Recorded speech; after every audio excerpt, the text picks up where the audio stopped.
अच्छा, अगर current football scenario की बात करें और वर्ल्ड मैप पे अगर हम फुटबॉल पर्सपेक्टिव और रेफरेंस स्केलिंग की बात करें तो सऊदी अरेबिया इस समय काफ़ी नाम चर्चा में है।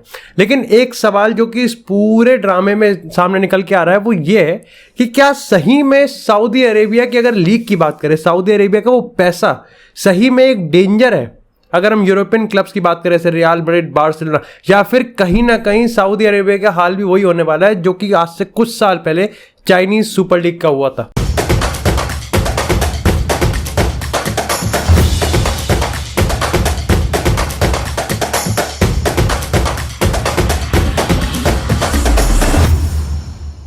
अगर हम प्रीमियर लीग की बात करें तो वहां का हाईएस्ट रनिंग प्लेयर है केविन डी ब्रुयने जो कि पर वीक 400,000 यूरोस कमाता है। वही अगर हम बात करें ला लीगा की तो वहां पर आता है ईडन हज़ार्ड जो कि अब जिस टाइम मैं रिकॉर्ड कर रहा हूं उस टाइम तक तो उसका कॉन्ट्रैक्ट यहां पर टर्मिनेट होने वाला है। लेकिन अगर करंट सिनेरियो की बात करें तो वहां पर वो ला लीगा में 630,000 यूरोस कमाता है एक वीक के।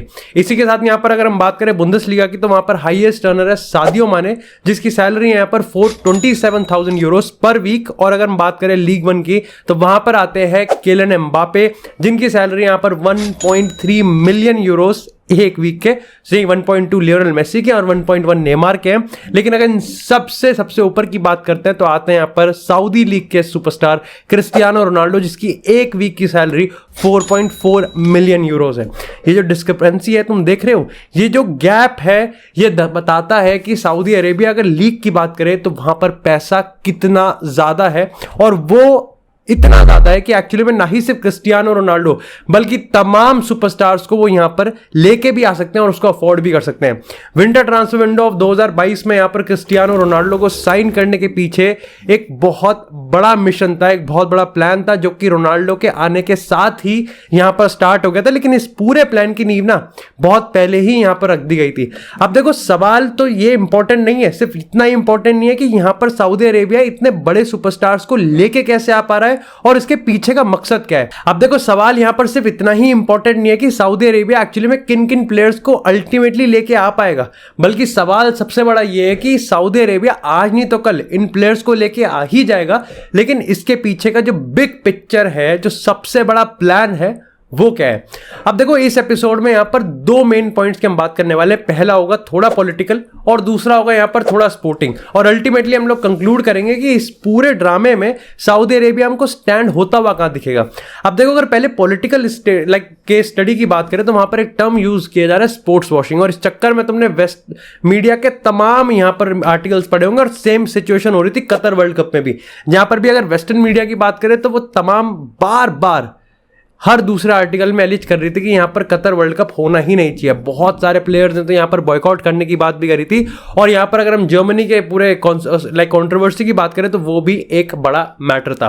खैर अगर हम वापस से सऊदी की बात करें तो देखो सऊदी ना यहां पर रेनोवेट करने के चक्कर में अपनी इमेज को वेस्ट मीडिया के सामने नहीं बल्कि एक्चुअली में पूरी दुनिया के सामने, और यहां पर आप पिछले कुछ रिसेंट डेवलपमेंट्स की बात करोगे, चाहे सिनेमा हॉल्स को खोलने की बात हो, चाहे वुमेन को राइट देने की बात हो, यहां पर तमाम लिबरलाइजेशन के यहाँ पर जो राइट्स होते हैं, जो एक्टिविटीज होती हैं, उसको धीरे धीरे करके कहीं ना कहीं यहां पर ग्रांट किया जा रहा है। लेकिन अल्टीमेट यहां पर जो ड्रीम है और जो चाबी है ना वो समझ गए कि देखो स्पोर्ट्स इंडस्ट्री एक ऐसी इंडस्ट्री है जो कि किसी भी कंट्री को अपनी इमेज को रेनोवेट करने में बहुत बड़ा रोल निभा सकते हैं।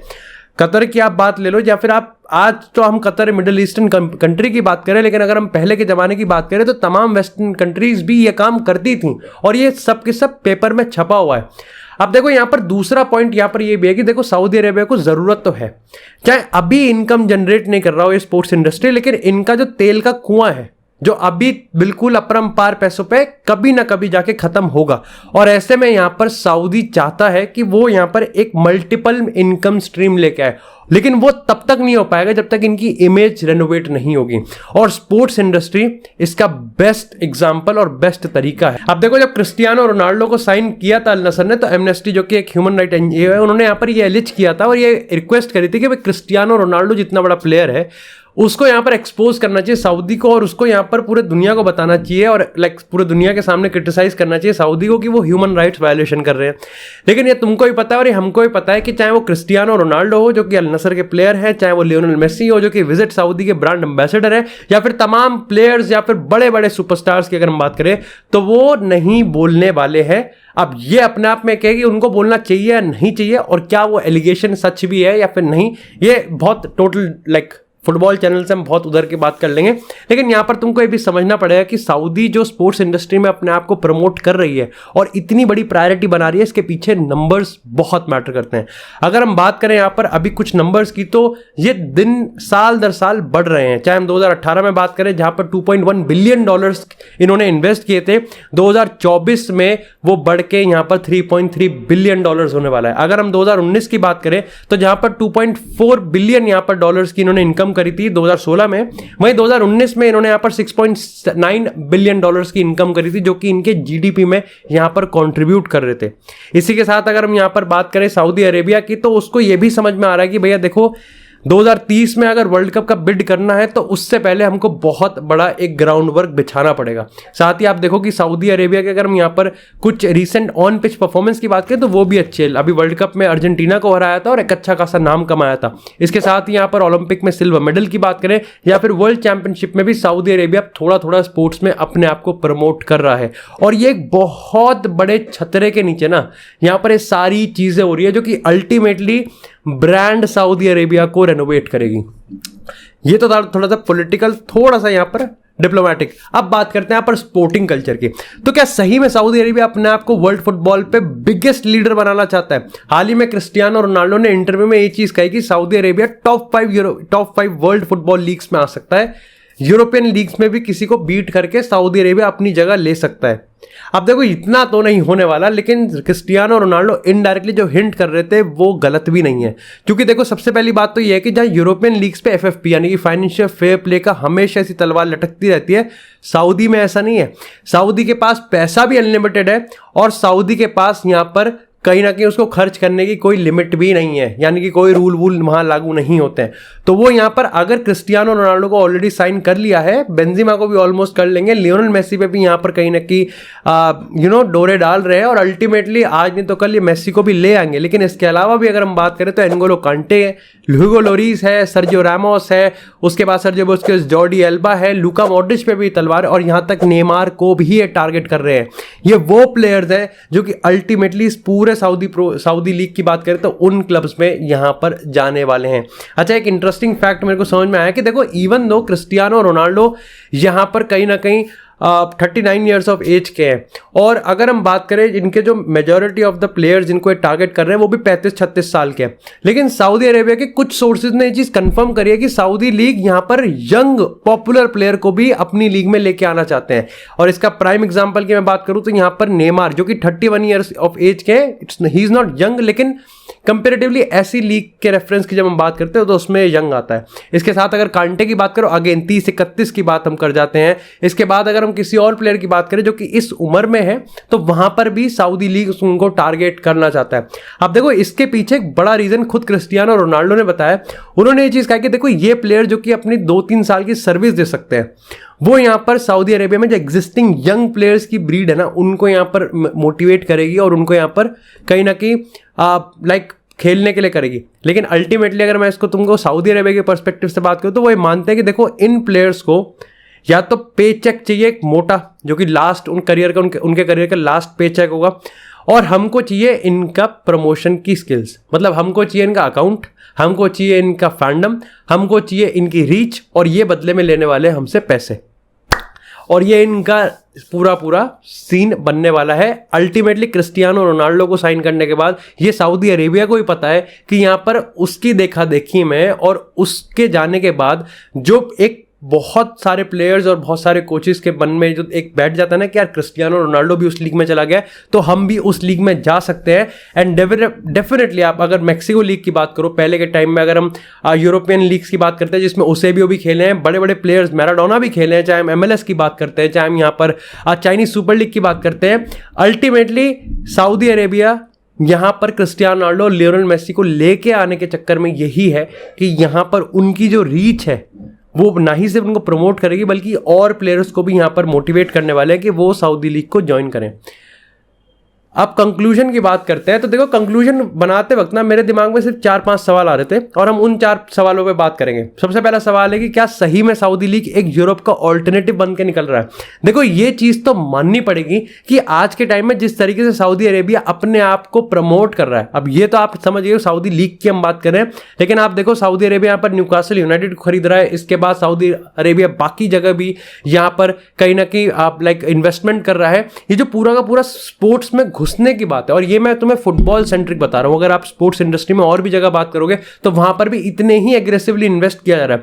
इससे अल्टीमेटली ये हो पा रहा है कि आज के टाइम में अगर हम बाकी लीग्स की बात करें जो कि यूरोप से हट के है, जहां उनका डाउनफॉल है पैसों के दम पे, और इतना एग्रेसिव पैसों का इंजेक्शन हो रहा है ना कि सऊदी लीग सही में यूरोप का एक ऑल्टरनेटिव बन के निकल रही है। और इसका एक बाय प्रोडक्ट भी है जो कि हम चौथे पॉइंट में बात करेंगे।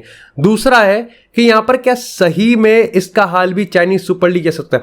अब देखो, अगर आप चाइनीज सुपर लीग का केस स्टडी, जो कि हम एक उसके रिगार्डिंग में एक अलग से एपिसोड बना देंगे, लेकिन अगर आपने पढ़ा हो और आपने थोड़ा सा उस एरा में देखा हो जहां पर चाइनीज सुपर लीग, ऑस्कर जो कि ब्राजीलियन मिडफील्डर था, चेल्सी का भी एक अच्छा प्लेयर था, वो वहां 700,000 कमाता था पर वीक की। ये सैलरीज होती थी। कार्लोस टेवेज आई थिंक 700,000 कमाता था, लेकिन ऑस्कर की भी अच्छी खासी इनकम थी। लेकिन चाइनीज सुपर लीग का जिस तरीके से यहां पर डाउनफॉल हुआ, और डाउनफॉल के पीछे यह था कि चाइनीज सुपर लीग ये मानते थे कि ये जो पैसा हम दे रहे हैं ना, ये बाहर जा रहा है पैसा, ये हमारे फुटबॉल में नहीं लग रहा पैसा, यहां पर हमारा कुछ उद्धार नहीं हो रहा। मतलब अनलाइक सऊदी अरेबिया, कि सऊदी अरेबिया तो खैर वर्ल्ड कप के पिछले बहुत एडिशंस में सऊदी अरेबिया पार्टिसिपेट कर रहा है, खुद वर्ल्ड कप की बिड कर रहा है। चाइनीज के साथ ऐसा था नहीं, ऐसा ज़्यादा सिस्टम नहीं था। तो चाइनीज लोग तो ये मानते थे कि भैया देखो, पैसा तो हम दे रहे हैं लेकिन ये पैसा बाहर जा रहा है, हमारे पास कुछ ऐसा खास फायदा हो नहीं रहा। चाहे हम ब्रॉडकास्टिंग की बात करें, चाहे हम नंबर्स की बात करें, कि यहां पर चाइनीज सुपर लीग मान के चले कि हम जो इतना ताबड़तोड़ पैसा दे रहे हैं इसका फायदा हमको मिल रहा है। तो यहां पर अल्टीमेटली आपको समझना पड़ेगा कि शायद से सऊदी लीग का चाइनीज सुपर लीग जैसा हाल तो नहीं होगा, ऐसा हाल तो नहीं होगा, क्योंकि उसके पीछे 2 रीजन है। एक तो सही में अभी जो जिस बेस पे सऊदी अरेबिया का ना, वो चाइनीज से तो स्ट्रांग है। दूसरी चीज यहां पर यह है कि पैसा सही में इन पे बहुत है, और एग्रेसिव पैसा लंबे टाइम के लिए खर्च कर सकते हैं। और असल में बात यह भी है कि चाइनीज सुपर लीग की बात करें तो चाइनीज सुपर लीग जिन प्लेयर्स को टारगेट कर रही थी वो अच्छे थे, मॉडर्न थे, बड़े थे, लेकिन वो इस लेवल के नहीं थे कि जहां पर Karim Benzema, Cristiano Ronaldo, Lionel Messi और नेमार जैसे प्लेयर्स को भी ये लेके आ सके। हाउएवर मैं तुमको बता दूं, पिछले साल पिछले से 1-2 साल पहले 2020 में ऑलमोस्ट साइन करने के लिए तैयार हो गई थी गैरेथ बेल को, और गैरेथ बेल छोटा मोटा नाम नहीं है गोल्फ इंडस्ट्री में, मजाक कर रहा हूं, मतलब वैसे अगर अब जनरल बात करें, बट वो डील लास्ट में टूट गई थी। तो अभी के तौर पे तो तुम कह सकते हो कि अगर हम यूरोप के ऑल्टरनेटिव की बात करें तो एक तो MLS आता है और एक सऊदी आता है, जिसमें सऊदी सबसे एग्रेसिव है क्योंकि विजिबिलिटी बहुत ज़्यादा है। अगर हम पब्लिक डोमेन की बात करें, आज के टाइम पे काफ़ी सारे लोग, बल्कि ऑलमोस्ट जो फुटबॉल देखता है वो सऊदी लीग को जान ही गया है कि हाँ ये लीग है जो कि अपने आप को एग्रेसिवली प्रमोट कर रही है। उसमें क्रिस्टियानो रोनाल्डो का भी बड़ा बड़ा रोल है, और नंबर से चीज़ बताते हैं, ऑलमोस्ट सारे गेम अल नसर के हाउसफुल होते हैं। उसके बाद अगर अवे नंबर्स की बात करें सऊदी लीग में तो 240% से बढ़ा है, और जो ब्रॉडकास्टिंग राइट है वो भी बहुत मैसिवली यहाँ पर स्काई रॉकेट कर रहे हैं यहाँ पर, अगर हम सऊदी लीग के ब्रॉडकास्टिंग राइट्स की बात करें। जो तीसरा पॉइंट है वो है यहाँ पर कि क्या ये बड़ी चीज, क्या एक खतरा है क्या? और खतरा यहाँ पर 2 तरीके से हो सकता है। क्या सही में यूरोपियन टीम्स को इसका डर लगना चाहिए कि हमारे प्लेयर्स को सऊदी लीग यहाँ पर ले जा सकता है? देखो, तुमको कायदे से सही बात बताऊं ना, तो यूरोपियन टीम्स एक्चुअली में खुश हैं इस चीज से कि सऊदी लीग इतना एग्रेसिवली। अब इसको तुमको एक एग्जाम्पल के तौर पे समझना पड़ेगा, ठीक है? मान के चलो कि आज के टाइम में चलो ईडन हज़ार्ड का कॉन्ट्रैक्ट टर्मिनेट कर दिया रियल मैड्रिड का, लेकिन मान के चलो कि इसका कॉन्ट्रैक्ट टर्मिनेट ना होता, ठीक है? अब 2024 तक का कॉन्ट्रैक्ट है ईडन हज़ार्ड का रियल मैड्रिड में। ऐसे में होता क्या कि 37 मिलियन एनुअल सैलरी है ईडन हज़ार्ड की। यूरोप में ऐसी कोई टीम नहीं है जो कि इसकी सैलरी पे कर सके, जो कि है 600,000 पर वीक की। इसकी 50% सैलरी भी ऑलमोस्ट 95% क्लब मना कर देंगे। पहला तो फाइनेंशियल रीजन, दूसरा स्पोर्टिंग रीजन। ऐसे में यहां पर रियल मैड्रिड के पास अगर कोई एस्केप प्लान है तो वो क्या है? वो यहाँ पर सऊदी लीग है। अब सऊदी लीग को पता है कि ईडन हज़ार्ड एक बड़ा नाम है, इवन इफ अगर चूतिया खेल रहा है लेकिन बड़ा नाम तो है। तो सऊदी लीग क्या करेगी कि ईडन हज़ार्ड को यहाँ पर अपने पास ले लेगी, और सऊदी लीग के पास पैसा भी है, तो वो यहाँ पर रियल मैड्रिड को पे भी कर देंगे और ईडन हज़ार्ड को भी पे कर देंगे। तो रियल मैड्रिड के लिए तो बढ़िया बात होगी ना। इसका एक और प्राइम एग्जाम्पल अगर मैं तुम्हें, अगर मान लो नेमार की आज उम्र 36 होती और यही चीज़ वो PSG के साथ जा रहा है, जैसे अगर हम बात करें 1.1 मिलियन की सैलरी है उसकी पर वीक की, ये कोई नहीं पे कर सकता। उसकी तो 50%, 99% पे नहीं कर पाएंगे। 80-90% भी अगर आप डिस्काउंट दे दोगे तब भी शायद से 90% क्लब मना कर देंगे, इतनी सैलरी है उसकी। सऊदी लीग ये कर सकते हैं। और यहां पर यूरोपियन क्लब्स के लिए अच्छा है कि आप जिस प्लेयर को लेके आ जाते हो, चाहे अगर हम बात करें यहां पर ईडन हज़ार्ड की बात करते हैं, ये एक बड़ी डील फ्लॉप हुई है। इसके साथ ही अगर हम बात करें बार्सिलोना की, बार्टोमेउ एरा में काफ़ी सारी डील फ्लॉप हुई हैं। अगर तमाम एरियाज में हम बात करें, क्लब्स की हम बात करें, तो वहां पर भी ये डील काफ़ी सारी फ्लॉप हुई हैं। ऐसे में सऊदी लीग वो एस्केप प्लान बन सकता है इन टीम्स के लिए, जहां पर ये टीम ना ही सिर्फ इन प्लेयर्स को ऑफलोड कर सकते हैं, बल्कि अगर कॉन्ट्रैक्ट में 1-2 साल बचा है ना, तो इनको कन्विंस करके एक्चुअली में थोड़ा सा ट्रांसफर फी भी खींच सकते हैं।